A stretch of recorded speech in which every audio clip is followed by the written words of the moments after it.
Hi నమస్తే, నేను మీ రాజగోపాల్ రెడ్డి కార్వేటి. వైద్య విద్యా ప్రవేశాలకు నీట్ యూజీ 2024 క్వాలిఫైడ్ అభ్యర్థులు ఎంబీబీఎస్ బీడీఎస్ ప్రవేశాలలో కౌన్సిలింగ్ అప్డేట్స్ కోసం మన ఛానల్ను ప్రతిరోజు కూడా చాలామంది చూస్తుంటారు. విద్యార్థులకు ముఖ్యమైన విషయాలు తెలియజేసేందుకే నేను ప్రతిరోజు కూడా ప్రయత్నిస్తుంటాను. ఈరోజు కూడా కొన్ని ముఖ్యమైన కౌన్సిలింగ్ అప్డేట్స్ ఇవ్వడానికి మీ ముందుకు రావడం జరిగింది. డాక్టర్ ఎన్టీఆర్ హెల్త్ యూనివర్సిటీ వాళ్ళు ఈ నెల 3వ తేదీ ప్రొవిజనల్ మెరిట్ లిస్టు నోటిఫికేషన్ ఇవ్వడం జరిగింది. ప్రొవిజనల్ మెరిట్ లిస్టులో దాదాపు 13,488 వరకు అభ్యర్థులు అక్కడ రిజిస్ట్రేషన్ చేసుకుని ఉన్నారు. అదేవిధంగా ఎక్సర్సైజింగ్ ఆఫ్ వెబ్ ఆప్షన్స్కు ఎంబీబీఎస్ మెడికల్ కళాశాల ఎంపిక ప్రక్రియ చేపట్టేందుకు కూడా notification doctor NTR health university వాళ్ళు ఇవ్వటం జరిగింది. ఈ వెబ్ ఆప్షన్స్ పెట్టుకునేందుకు 8వ తేదీ మధ్యాహ్నం 2 గంటల వరకు షెడ్యూల్ ఇచ్చారు. కానీ మళ్ళీ ఈ వెబ్ ఆప్షన్స్ షెడ్యూల్ను ఎక్స్టెన్షన్ చేయటం జరిగింది. ప్రొవిజనల్ మెరిట్ లిస్టులో విద్యార్థులు ఎవరైనా వాళ్ళ సందేహాలను అభ్యంతరాలను డాక్టర్ ఎన్టీఆర్ హెల్త్ యూనివర్సిటీకి తెలియజేయాలంటే, లేకపోతే డాక్యుమెంట్స్ అప్లోడ్ చేయని విద్యార్థులు, సర్టిఫికేట్స్ అప్లోడ్ చేయనటువంటి విద్యార్థులు ఈ సర్టిఫికేట్లను అప్లోడ్ చేసేందుకు ఈ నెల 9వ తేదీ మధ్యాహ్నం 2 గంటల వరకు వాళ్ళకి అవకాశం కల్పించబడింది.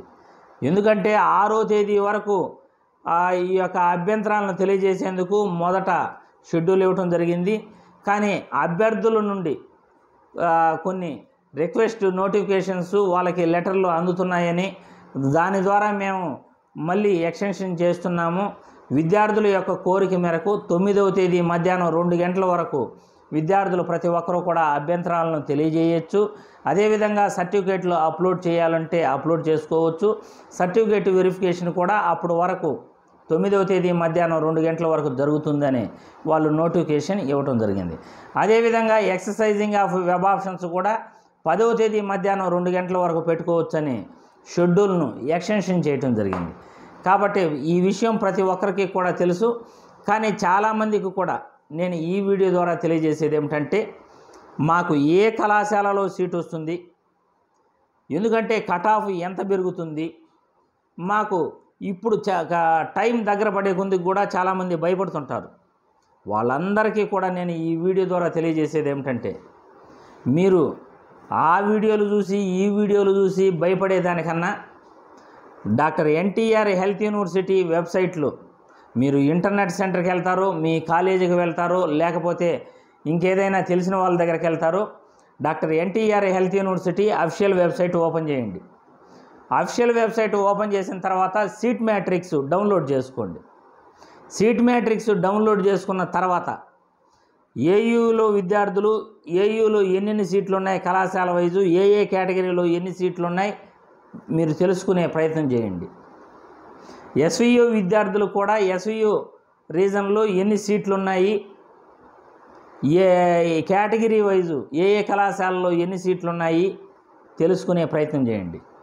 ఇలా మీరు డౌన్లోడ్ చేసుకుని అఫీషియల్గా ఎన్ని సీట్లు ఉన్నాయో మీకు తెలిసిన తర్వాత ప్రొవిజనల్ మెరిట్ లిస్టు ఒక్కసారి చెక్ చేసుకోండి.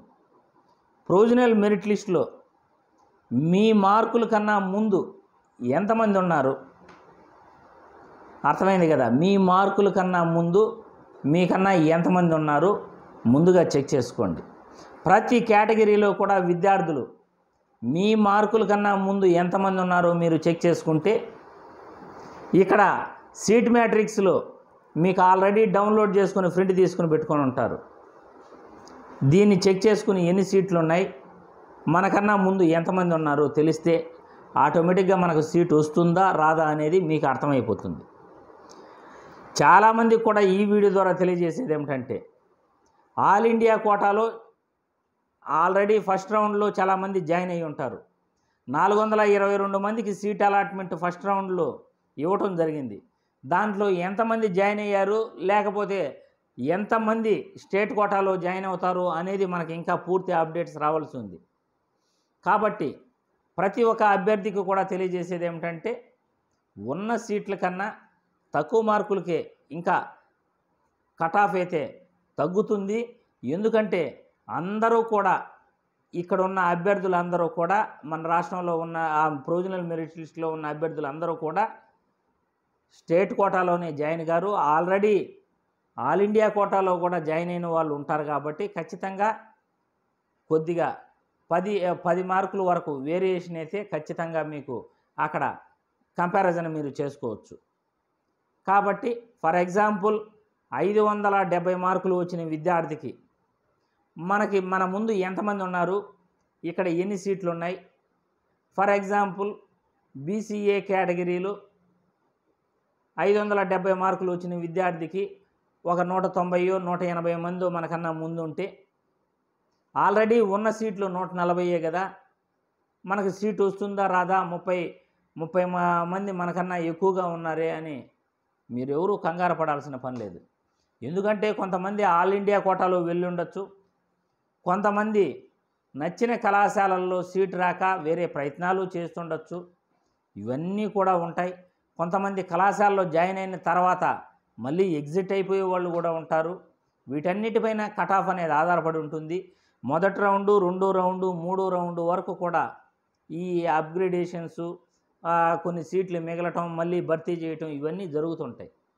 కాబట్టి 3 రౌండ్లు వరకు కూడా మీకు సీట్లు వచ్చే అవకాశాలు ఉన్నాయి. లాస్ట్లో మిగిలి ఉన్న సీట్లని భర్తీ చేయటం జరుగుతుంది 4 రౌండ్లు. కాబట్టి ప్రతి ఒక్కరు కూడా నేను చెప్పిన పని చేస్తే, వేరే వాళ్ళపైన ఆధారపడకుండా మీరు ఈ సీట్ మ్యాట్రిక్స్ను చెక్ చేసుకుని ప్రింట్ తీసి పెట్టుకోండి. సీట్ మ్యాట్రిక్స్ ప్రింట్ తీసుకున్న తర్వాత మీ ముందు ప్రొవిజనల్ మెరిట్ లిస్టులో మీ ముందు ఎంతమంది ఉన్నారో చెక్ చేసుకోండి. ఇక్కడ ఎన్ని సీట్లు ఉన్నాయో చెక్ చేసుకుంటే మీకు క్లారిటీ వస్తుంది. కాబట్టి ప్రతి విద్యార్థికి నేను తెలియజేసేది ఏమిటంటే, ఖచ్చితంగా మీరు ఈ సీట్ మ్యాట్రిక్స్ డౌన్లోడ్ చేసి పెట్టుకోండి. ఎన్ని కళాశాలలు ఉన్నాయి, మనం ప్రయారిటీ ముఖ్యంగా ఎలా పెట్టాలి కూడా మీరు తెలుసుకోవాలి. ఎందుకంటే గందరగోళంగా ప్రయారిటీ పెట్టుకోవద్దండి. నేను ఆల్రెడీ వెబ్ ఆప్షన్స్ పైన ఫస్ట్ వీడియోలో కళాశాలల ప్రయారిటీ ఎలా ఉండాలో చెప్పాను. నిన్న మొన్న కూడా వెబ్ ఆప్షన్స్ పైన ప్రయారిటీ చెప్పాను. ముందుగా ప్రతి అభ్యర్థి కూడా మీకు నచ్చిన కళాశాలలు అనేటివి ఉంటాయి. నచ్చిన కళాశాలలో సీటు కావాలంటే కంపల్సరీగా వాటినే టాప్లో పెట్టుకోవాలి. మొట్టమొదట మనం ఏ కళాశాలలో జాయిన్ అవ్వాలనుకున్నాం, ఆ కళాశాల కాకపోతే ఏ కళాశాలలో జాయిన్ అవ్వాలి, రెండో కళాశాలలో కూడా సీట్ రాకపోతే 3 ఏ కళాశాల మనం జాయిన్ అవ్వాలి. ఇలా మనం అనుకొని మొదటి కళాశాల, రెండో కళాశాల, మూడో కళాశాలను మనం ప్రయారిటీలో పెట్టుకోవాలి. తర్వాత ర్యాంకింగ్ ప్రకారం మొత్తం అన్నీ ర్యాంకింగ్ ప్రకారం పెట్టుకోవాలి. లేదు మొత్తం మేము ర్యాంకింగ్ ప్రకారమే పెట్టుకుంటాం, మాకు ఎక్కడొచ్చినా పర్వాలేదు, మంచి కళాశాల మాకు సీటు కావాలనుకుంటే ఆంధ్ర మెడికల్ కాలేజ్ ఆంధ్రప్రదేశ్ రాష్ట్రంలో ఫస్ట్ ప్రయారిటీ పెట్టుకోండి. సెకండ్ గుంటూరు మెడికల్ కళాశాల పెట్టుకోండి. థర్డ్ కర్నూలు పెట్టుకోండి. 4th వన్ రంగరాయ మెడికల్ కళాశాల పెట్టుకోండి. 5th వన్ ఎస్వి మెడికల్ కళాశాల తిరుపతి పెట్టుకోండి. తర్వాత ఒంగోలు మెడికల్ కళాశాల కానీ సిద్ధార్థ కానీ పెట్టుకోండి. తర్వాత నెల్లూరు కళాశాల పెట్టుకోండి. తర్వాత అనంతపూరు, శ్రీకాకుళం, కడప, నంద్యాల, రాజమండ్రి సెల్ఫ్ ఫైనాన్స్ సీట్లున్న కళాశాలలు ఎంపిక చేసుకోండి. ఇలా మళ్ళీ లాస్ట్లో ప్రైవేటు కళాశాలలు ప్రయారిటీ పెట్టుకోండి. ప్రైవేటు కళాశాలలో కూడా ఎన్ఆర్ఐ చిన్నకాకాని గుంటూరు పెట్టుకోండి. Alluri Sitarama Raju medical college second preference పెట్టుకోండి. థర్డ్ నారాయణ నెల్లూరు పెట్టుకోండి. 4th వన్ వచ్చేసి మీకు నచ్చిన కళాశాల. ఇక ఏ రీజన్లో ఏ కళాశాలలో మీకు నచ్చిన కళాశాలలు ఉంటాయో ఆ కళాశాలలో ప్రయారిటీ ప్రకారం పెట్టుకుంటే కరెక్ట్గా కళాశాల ఎంపిక చేసుకున్న తర్వాత సీట్ అలాట్మెంట్ కూడా ఈజీగా ఉంటుంది. కాబట్టి ఈ ప్రకారం మీరు ముందుకెళ్తే కౌన్సిలింగ్లో అన్నీ మంచిగా జరుగుతాయి. ప్రతి ఒక్కరూ టెన్షన్ పడకుండా సీట్ అలాట్మెంటు అయ్యేంత వరకు కూడా కొద్దిగా ఓపిక పట్టండి. 2-3 రౌండ్ల వరకు కూడా బార్డర్లో ఉన్న వాళ్ళు ఓపిక పట్టండి. మీ ముందు ఎంతమంది ఉన్నారో ప్రొవిజనల్ లిస్టులో చూసి తెలుసుకోండి. సీట్ మ్యాట్రిక్స్ డౌన్లోడ్ చేసుకొని ప్రింట్ తీసి పెట్టుకొని సీట్లు ఎన్ని ఉన్నాయో మీరు తెలియజేయండి. ఏదైనా డౌట్ ఉంటే కామెంట్లు పెడితే ఖచ్చితంగా నేను ముఖ్యమైన కామెంట్స్ అన్నిటికీ కూడా రియాక్ట్ అయ్యే ప్రయత్నం చేస్తాను, సమాధానం చెప్తానని ఈ వీడియో ద్వారా తెలియజేస్తున్నాను. జై హింద్.